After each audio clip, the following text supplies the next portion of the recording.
Hello students, good morning. मैं Pravesh Sharma, welcome back to my channel. BEd second year EPC 4 understanding the self, स्वयं की समझ के अंतर्गत हमारा लगातार टॉपिक चल रहा है चेतना यानी कॉन्शियस। तो हम उसी में आगे देखेंगे चेतना की परिवर्तित अवस्था के प्रकार, types of altered state of consciousness. मनोवैज्ञानिकों ने अपने अध्ययन के आधार पर चेतना की परिवर्तित अवस्था के कुछ प्रकार बताए हैं, जो इस प्रकार से हैं। सबसे पहला पॉइंट है इसके अंतर्गत नींद या निद्रा यानी कि स्लीप। नींद की अवस्था चेतना की एक प्रमुख परिवर्तित अवस्था है। डीमेंट महोदय 1975 के अध्ययन के अनुसार करीब अधिकतर मनुष्य अपनी जिंदगी का करीब 1/3 भाग नींद में बिताता है। नींद की अवस्था जागृत अवस्था के विपरीत अवस्था होती है। नींद की अवस्था की जो विशेषताएं हैं इस प्रकार से हैं। नींद की अवस्था में व्यक्ति बाहरी दुनिया के प्रति अनुक्रियाशील कम रहता है। नींद की अवस्था में शारीरिक कार्यों एवं केंद्रीय तंत्रिका तंत्र सेंट्रल नर्वस सिस्टम की क्रियाओं में परिवर्तन आ जाता है। जब व्यक्ति नींद की अवस्था में होता है यानी कि जब सोने की अवस्था में होता है तो उसकी दैहिक क्रियाएं तेजी से कम जाती हैं, यानी कि जो तेज गति से चल रही होती हैं उससे कम हो जाती हैं। व्यक्ति आंख बंद कर लेता है और व्यक्ति का मस्तिष्क यद्यपि ज्ञानेंद्रियों से सूचनाओं को प्राप्त करते रहता है, उनका विश्लेषण नहीं कर पाता है। नींद के दौरान हृदय एवं श्वसन गति धीमी पड़ जाती है तथा उत्तेजन स्तर निम्न हो जाता है। तो हम इसमें आगे देखेंगे नींद के प्रकार, क्योंकि नींद का थोड़ा लंबा टॉपिक है। मनोविज्ञानियों ने वैज्ञानिक रूप से नींद का अध्ययन करने के लिए इलेक्ट्रोएन्सेफेलोग्राम या ईईजी का सहारा लिया है। ईईजी द्वारा प्राप्त आंकड़ों के आधार पर यह बतलाया गया है कि ईईजी द्वारा जो मस्तिष्कीय तरंग यानी कि ब्रेन वेव्स का रिकॉर्डिंग प्राप्त होता है उसमें एक लयात्मक पैटर्न होता है। उससे जो एक लयात्मक पैटर्न जो होता है जिससे हमें नींद के बारे में पता चलता है। सामान्यतः तीव्र बारंबारता वाले ईईजी रिकॉर्डिंग से ये पता चलता है कि व्यक्ति में उत्तेजन की अवस्था है या फिर व्यक्ति उत्तेजन की अवस्था में है, या धीमी बारंबारता वाले ईईजी रिकॉर्डिंग से पता चलता है कि व्यक्ति में उत्तेजन की अवस्था में ह्रास हुआ यानी कमी आई है और ये नींद की अवस्था में प्रविष्ट हो रहा है या प्रवेश कर रहा है। इस क्षेत्र में किए गए अध्ययनों द्वारा प्राप्त तथ्यों के आधार पर मनोवैज्ञानिकों ने स्पष्ट किया है कि नींद के जो प्रकार होते हैं, 2 होते हैं। पहला है तीव्र आंख गतिक नींद, इसे कहेंगे रैपिड आई मूवमेंट और REM स्लीप। दूसरा पॉइंट है अतीव्र आंख गतिक नींद, नॉन रैपिड आई मूवमेंट और नॉन REM स्लीप। सबसे पहले हम देखेंगे तीव्र आंख गतिक नींद यानी कि रैपिड आई मूवमेंट और REM स्लीप के बारे में। इस तरह का जो या इस तरह की नींद अतीव्र आंख गतिक नींद के विपरीत होती है, यानी कि जो नींद है तीव्र गति की होती है, एक अतीव्र गति की होती है। लेकिन सबसे पहले हम तीव्र देख रहे हैं यानी कि रैपिड आई मूवमेंट और REM स्लीप। तो ये जो अतीव्र है उसके ठीक विपरीत ही होती है। इस तरह की नींद के बारे में क्लिटमैन एवं एस रीन स्काई 1953 ने सबसे पहले ये बतलाया था कि इस तरह की नींद में करीब प्रति मिनट 30 से 40 बार की दर से नेत्र गोलक में तीव्र गति होती है। इस तरह की नींद में हृदय एवं श्वसन गति काफी तेज एवं अनियमित हो जाती है। जो हार्ट बीट होती है वो अनियमित तरीके से चलती है। इस तरह की नींद में व्यक्ति को गहरी नींद नहीं आती है और व्यक्ति को ऐसा महसूस होता है कि वह आधा सो रहा है और आधा जाग रहा है। क्लिटमैन के अनुसार सामान्य नींद का करीब 20% नींद ऐसी ही होती है, इसी प्रकार की होती है।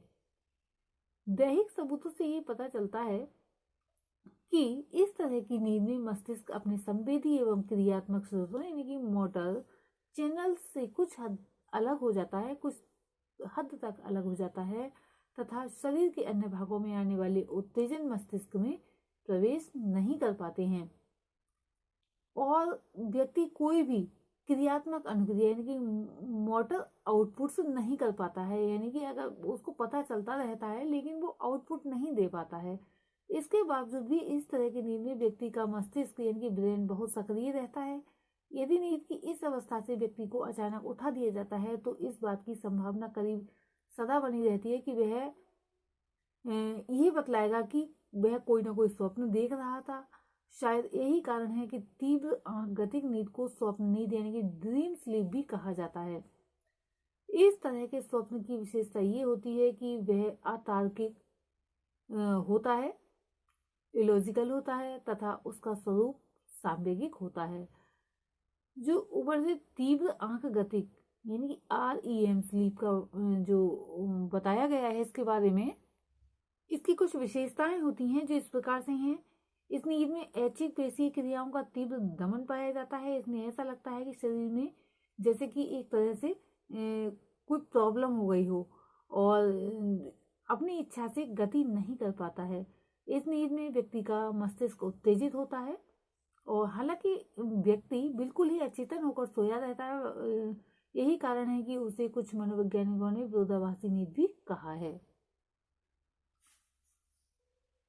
REM नींद में क्रमबद्ध क्रियाएं होती रहती हैं जिसमें लघु अवधि के लिए कुछ क्रियाओं का एक तरह से दैहिक विस्फोट सा होता है। प्राय ये देखा जाता है कि व्यक्ति का नेत्र गोलक सभी दिशाओं में तीव्र झटका यानी कि रैपिड जर्क देता हुआ दिखलाई पड़ता है।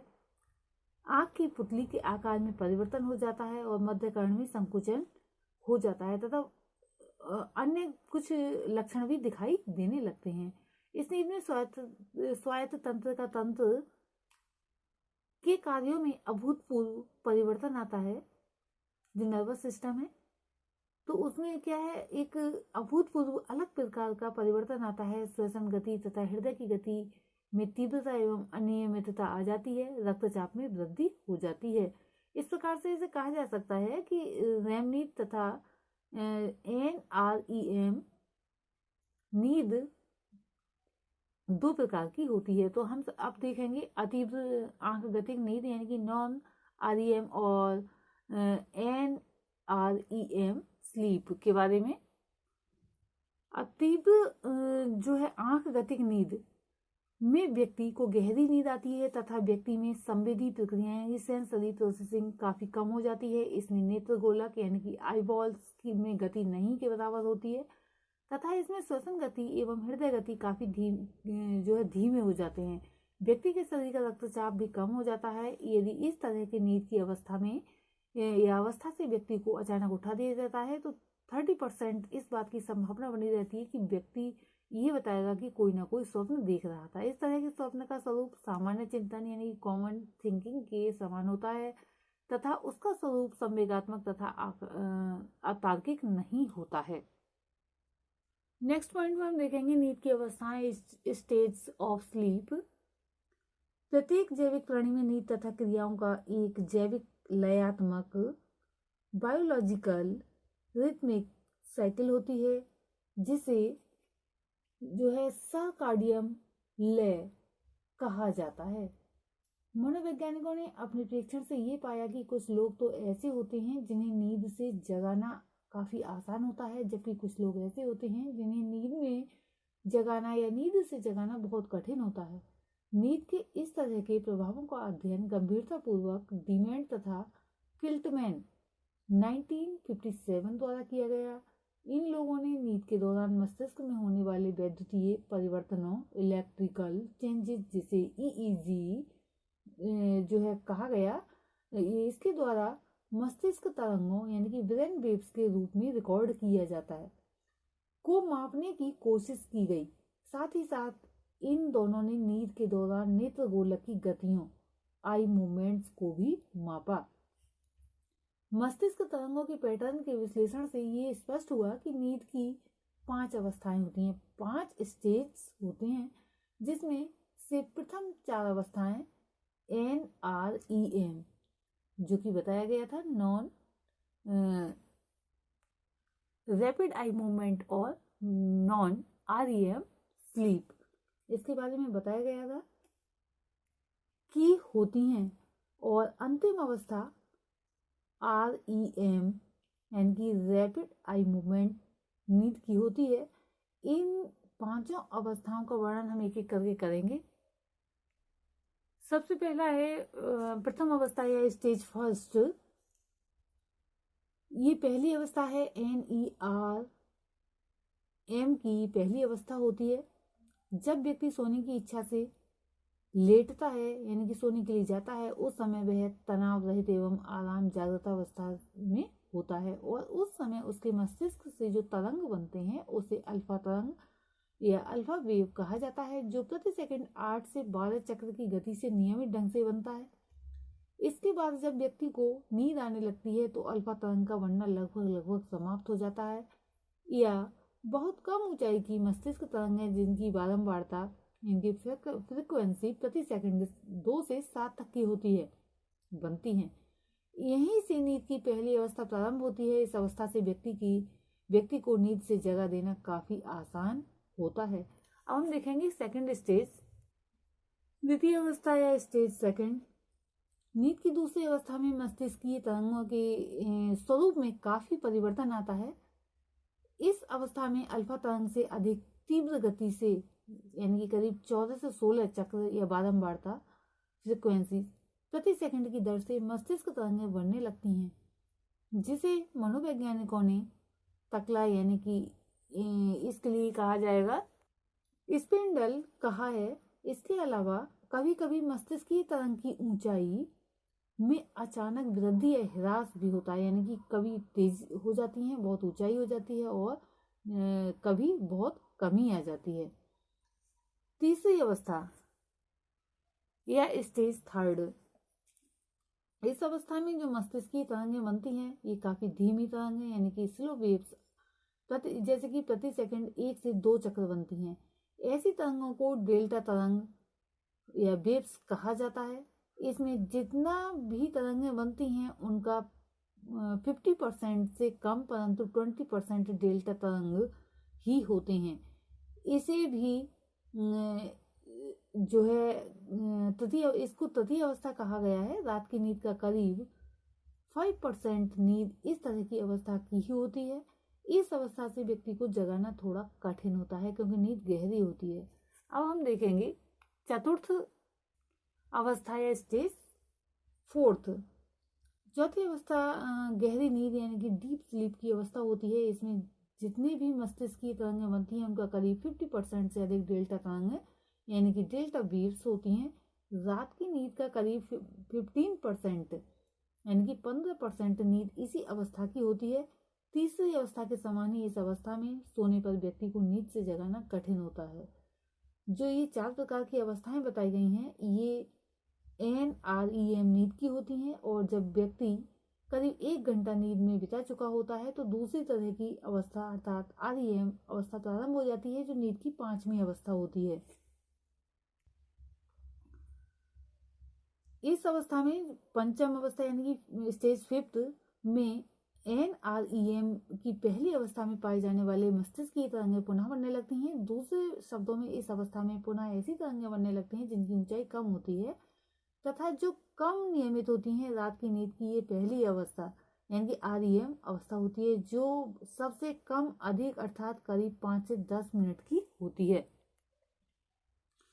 रात के बाकी अवधि में प्रत्येक 80 से 90 मिनट के बाद REM अवस्था की पुनरावृत्ति होती जाती है, जो करीब कुल नींद की अवधि का 20 से 25% नींद यही REM अवस्था की होती है, यानी कि गहरी नींद की होती है। जैसे जैसे नींद गहरी होती जाती है REM की अवधि धीरे धीरे लंबी होती चली जाती है।